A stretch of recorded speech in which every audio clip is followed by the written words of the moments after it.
Coaching to you was, it is normal for things to not necessarily feel how you expect them to feel based on how they look, or look how you expect them to look based on how it feels. Like, that is normal.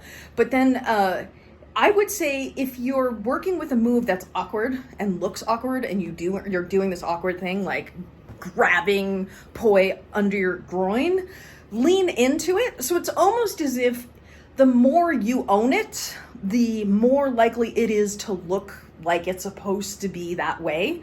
Like, if you're awkward about the fact that your hands are under your crotch and you feel weird and you're turning while you're trying to get this thing underneath your legs, then it's going to probably look like you feel awkward about it. But if you just own it, like you were just saying, yeah, you are doing this weird thing. If you own that, I think it'll help you actually have the move present in a way that looks more cohesive and looks better, regardless of how it feels, because you're owning the experience. And the more you, my experience with watching performers is, the more they own what's the more the crowd is with them. So like, even if you're messing up, if you laugh about it and you own it, the crowd will be with you.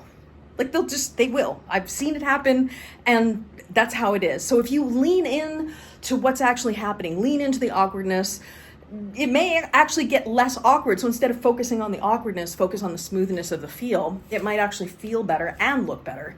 But the coaching there is own it. Just own it. Own it.